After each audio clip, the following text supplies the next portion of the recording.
கர்த்தருடைய பரிசுத்த நாமத்திற்கு மகிமை உண்டாவதாக. இந்த வார்த்தை கேட்கிற உங்கள் யாவரையும் கர்த்தராகிய இயேசுவின் நாமத்தினாலே அடியன் வாழ்த்துகிறேன். தேவ பிள்ளைகளே, கடந்த பதிவில் தீனாள் குறித்து நாம் தியானித்தோம். ஆபிரகாமுடைய சந்ததியில் தோன்றிய பெண் என்று சொல்லி தீனாளை குறித்து நாம் தியானித்தோம். இன்றைக்கு ஆகாரை குறித்து தியானிக்க போகிறோம். ஆகார் என்றால் பரதேசி அல்லது அலைந்து திரிகிறவள் என்று பொருளாக இருக்கிறது. ஆதியாகமம் 12ஆம் அதிகாரம் 16ஆம் வசனத்தில் சாராள் நிமித்தம் ஆபிரகாமுக்கு பார்வோன் அரசன் தயவு பாராட்டி அநேக வேலைக்காரரும் வேலைக்காரிகளையும் ஆடு மாடு ஒட்டகத்தை கொடுத்து அனுப்பினார் என்று சொல்லி பார்க்கிறோம். தேவ பிள்ளைகளே, பார்வோன் இடத்துல அநேக அடிமைகள் இருந்தாங்க. ஆகாரின் பின்னணியை குறித்து சொல்லுகிறேன். ஆகாரின் பெற்றோர், அதாவது வறுமை காரணமாக ஆகார பார்வோனிடத்தில் அடிமையாக விற்று போட்டு இருந்தாங்க. இதில் தான் அநேக வேலைக்காரரும் வேலைக்காரிகளும் ஆபிரகாம் கூட அனுப்பும்போது கூட யாரும் வருகிறார்கள் என்று சொன்ன அடிமை பெண்ணாய் காணப்படுகிற இந்த ஆகோரை என்ன பண்ணான்னா வருகிறத பார்க்கிறோம். ஆதியாகமம் 16ஆம் அதிகாரம் 3ஆம் வசனத்தில் கானான்ல 10 வருஷம் குடியிருக்கிறாங்க. ஆபிரகாமும் சாராளமும் குடியிருக்கிறாங்க. வாக்கு தத்தத்தின் பிள்ளை ஈசாக்கு பிறக்க காலம் தாமதம் ஆனது நிமித்தமாக சாராள் அம்மா ஆகார அதாவது ஆபிரகாமுக்கு மறுமணி ஆட்டியாக நம்ம கொடுக்குறாங்க. ஆதியாகமும் 16ஆம் அதிகாரம் 8ஆம் வசனத்தில் ஆகார் சாராளை விட்டு நம்ம ஓடி போகிறாங்க. காரணம், ஆதியாகமும் 16ஆம் அதிகாரம் 6ஆம் வசனத்தில் ஆகார சாராள் அம்மா கடினமாய் நடத்தினார்கள் என்று சொல்லி பார்க்கிறோம். தேவ பிள்ளைகளே, கடினமாக நடத்த காரணம் என்னவென்று சொன்னால் ஆதியாகமும் 16:4 நாம் வாசித்து பார்ப்போம்னா, இந்த ஆகார் கர்ப்பவதி ஆன பிற்பாடு சாராள் அம்மா என்ன பண்ணாங்கன்னா அற்பமாய் நினைத்தார்கள் என்று சொல்லப்பட்டு இருக்கிறது. ஏன் அற்பமாக நினைத்தார்கள் என்பதற்கும் பின்னணி இருக்கிறது. ரோமருக்கு நிருபம் 4ஆம் அதிகாரம் 18 20 வரைக்கும் நாம் வாசித்து பார்ப்போமானால், சந்ததி இவ்வளவாய் இருக்கும் என்று சொல்லப்பட்டபடியே தான் அநேக ஜாதிகளுக்கு தகப்பனாவதை நம்புகிறதற்கு ஏதுவில்லாதிருந்தும் அதை நம்பிக்கையோടെ விசுவாசித்தான். அவன் விசுவாசத்திலே பலவீனமாய் இருக்கவில்லை. அவன் ஏறக்குறைய 100 வயதுள்ளவனாயிருக்கும் போது தன் சரீரம் செத்து போனதையும் சாராளுடைய கர்ப்பம் செத்து போனதையும் எண்ணாதிருந்தான். தேவனுடைய வாக்குத்தத்தத்தை குறித்து அவன் அவிவிசுவாசமாய் சந்தேகப்படாமல் தேவன் வாக்குத்தத்தம் பண்ணினதை நிறைவேற்ற வல்லவராய் இருக்கிறார் என்று முழு நிச்சயமாய் நம்பி தேவனை மகிமைப்படுத்தி விசுவாசத்தில் வல்லவனானான். ஆகையால் அது அவனுக்கு நீதியாக எண்ணப்பட்டது. ரோமர் 4:22 நம்ம வாசித்தோம். ஆகையால் அது அவனுக்கு நீதியாக எண்ணப்பட்டது என்று சொல்லி பார்க்கிறோம். தேவ பிள்ளைகளே, அந்நாட்களில் எபிரேயருடைய கலாச்சாரம் என்னவென்று சொன்னால், மனைவிக்கு குழந்தை இல்லை என்று சொன்னால் 2வது மனைவி என்ன பண்ணுவாங்கன்னா அந்த புருஷனுக்கு தருவாங்க. 2வது மனைவி கர்ப்பந்தரித்து பிள்ளை பிறக்குமானா மனைவி 2வது மனைவிக்கு என்னவாய் காணப்பட வேண்டும் என்றால் வேலைக்காரியாக காணப்பட வேண்டும். தேவ பிள்ளைகளே, ஆகவேதான் எஜமானியாய் காணப்பட்ட சாராள் அம்மா இனி தனக்கு அடிமையாக போகிறார்கள் என்று ஆகார் நினைத்து தான் அவங்கள எப்படி என்றாங்கன்னா அற்பமாய் எண்ணுகிறத நம்ம பார்க்கிறோம். ஆகவேதான் சாராள் அம்மா ஆகார கடினமாக நடத்தினார்கள். தேவ பிள்ளைகளே, ரோமருக்கு நிருபம் 4ஆம் அதிகாரம் 22ஆம் வசனத்தில் ஆகையால் இது அவனுக்கு நீதியாக எண்ணப்பட்டது என்று சொல்லப்பட்டு இருக்கிறதே. அதனுடைய பொருள் என்னவென்று சொன்னால், ஆபிரகாமுடைய சரீரம் செத்ததையும் சாராளுடைய அதாவது கர்ப்பம் செத்ததையும் அதாவது நினைக்காம தேவன் வாக்குத்தத்தம் பண்ணிதை நிறைவேற்ற அவர் வல்லவராய் இருப்பார் என்று சொல்லி முழு நிச்சயமாக நம்பினார். இது அவருக்கு நீதியாக எண்ணப்பட்டது என்று சொல்லி பார்க்கிறோம். நீதி என்று சொன்னால் தேவ பிள்ளைகளே, கலாச்சாரம் இதுவாய் காணப்பட்டாலும், அதாவது 2வது மனைவிக்கு பிள்ளை பிறந்தால் மனைவி வேலைக்காரி ஆகிற கலாச்சாரம் இருந்தாலும் கூட ஆபிரகாமுடைய விசுவாசம் என்னன்னா தேவன் வாக்குத்தத்தம் பண்ணினதை நிறைவேற்ற வல்லவராய் இருக்கிறார் என்று முழு நிச்சயமாய் எண்ணினார். அது அவருக்கு என்னவாய் காணப்பட நீதியாக காணப்படும். அந்த நீதி என்பது தேவ பிள்ளைகளே, வேலைக்காரி வேலைக்காரி தான், எஜமானி எஜமானி தான். என் சாராளாகிய மனைவிக்கு பிள்ளை பிறக்கும், கர்த்தர் வாக்குத்தத்தம் பண்ணியதனை நிறைவேற்றுவார். ஆகவே இவங்க சாராளம்மா ஆகாருக்கு அடிமையாய் போவதில்லை என்பதை அவர் விசுவாசித்தார். அதுதான் ஆபிரகாமுக்கு என்னவாய் காணப்பட்டதுன்னா நீதியாய் காணப்பட்டது என்று சொல்லி நம்ம பார்க்கிறோம். ஆதியாகமம் 21ஆம் அதிகாரத்துல சாராளம்மா ஆபிரகாமை பார்த்து சொல்றாங்க, அந்த அடிமை பெண்ணையும் அவருடைய மகனையும் புறம்பே தள் என்று சொல்றாங்க. தேவ பிள்ளைகளே, ஆதியாகமம் 21ஆம் அதிகாரம் 12ஆம் வசனத்துல ஆகாரை விரட்டி அடிக்கிறத பார்க்கிறோம். காரணம் தேவ பிள்ளைகளே, ஈசாக்கு பிறக்கும் போது இஸ்மவேலுக்கு 14 வயது இருந்தது. 16 வயது இஸ்மவேலுக்கு வரும்போது ஈசாக்குக்கு 2 வயதானது. இஸ்மவேல் எப்பொழுதும் ஈசாக்கினிடத்துல தன்னுடைய தம்பிதானன்னு சொல்லி அன்பாக தான் இருந்தார்.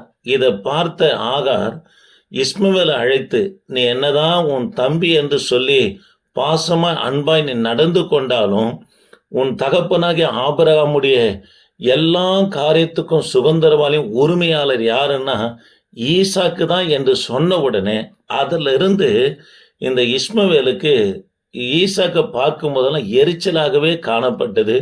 சில தொந்தரவுகள் என்ன பண்ண ஈசாக்கு கொடுத்துக்கினே இருந்ததே. இதை சாராளமா பார்த்த போது தான் ஆபிரகாம் அழைத்து சொல்றாங்க, அடிமை பெண்ணையும் இஸ்மவேலையும் துரத்தி விடு என்று சொல்லி சாராளம்மா ஆபிரகாம் இடத்துல சொன்ன உடனே இது ஆபிரகாமுக்கு துக்கமாய் காணப்பட்டது. ஆண்டவரும் சொல்றாரு, ஆபிரகாமே நீ துக்கமாய் இருக்க வேண்டாம், சாராள் சொன்னபடி செய் என்று சொன்ன உடனே அவர்கள் இருவரையும் விரட்டி தள்ளுகிறத நம்ம பார்க்கிறோம். ஆதியாகமும் 16ஆம் அதிகாரத்துல ஆகார் அம்மா சாராளம்மாவை விட்டுட்டு ஓடி போறாங்க. ஓடி போகும்போது சூருக்கு போகிற வனாந்தரத்துல ஆகார தேவ தூதனானவர் சந்திக்கிறார். தேவ பிள்ளைகளே, தேவ தூதனானவர் என்று பழைய ஏற்பாட்டில் எங்கெல்லாம் வருகிறதோ அது கர்த்தராகிய இயேசு கிறிஸ்துவனவனா குறிக்கிறது. தூதன் என்று சொன்னா தூதன், தேவ தூதனானவர் என்பது ஏசப்பாவை குறிக்கிறது.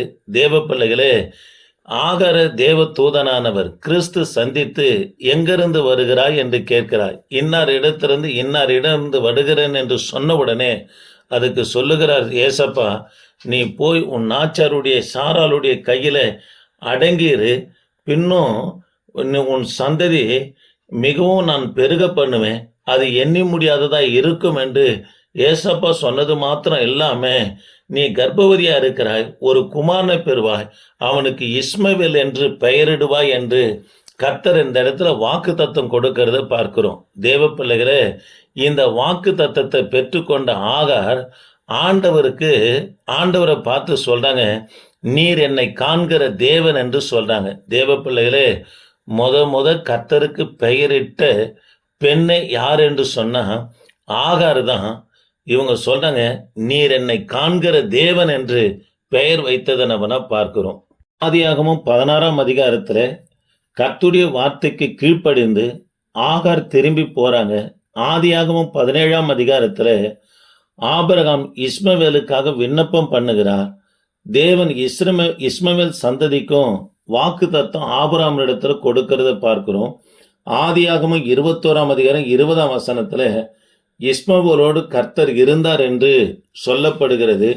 கலாத்தியருக்கு எதின நிருபம் 4ஆம் அதிகாரம் 22 31 வரைக்கும் வாசித்து பார்ப்போம்னா ஆகார பழைய உடன்படிக்கை என்றும் சாராளம்மாவை புதிய உடன்படிக்கை என்றும் பவுல் சொல்லுகிறத பார்க்கிறோம்.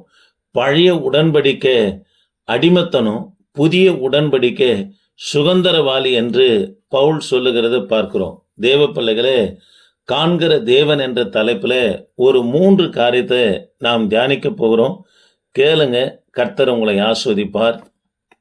முதலாவது காரியம், மோசே கர்த்தரின் சாயலை காண்கிறான் என்று என்னாகமும் 12ஆம் அதிகாரம் 8ஆம் வசனத்துல வாசிக்கிறோம். தேவ பிள்ளைகளே, இதை கர்த்தரே மீரியாம் இடத்துல ஆரோன் இடத்துல சொல்லுகிறார்.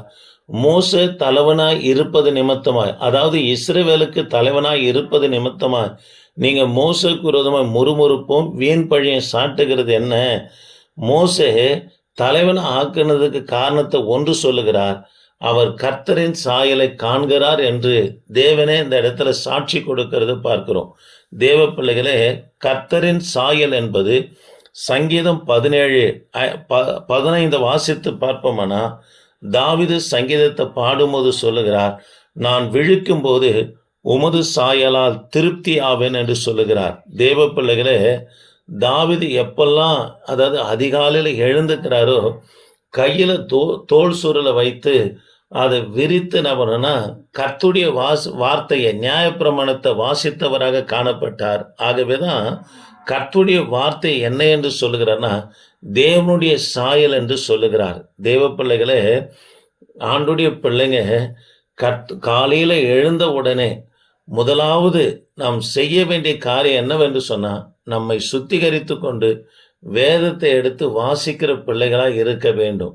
காலையில் எழுந்த உடனே செல்போனை எடுத்து பேலன்ஸ் பார்க்கறது, வாட்ஸ்அப் பார்க்கறது, இல்லை குறு நாடகம், இது போல காரியங்களை பார்க்கறத கர்த்தர் அருவருக்கிறாருங்க.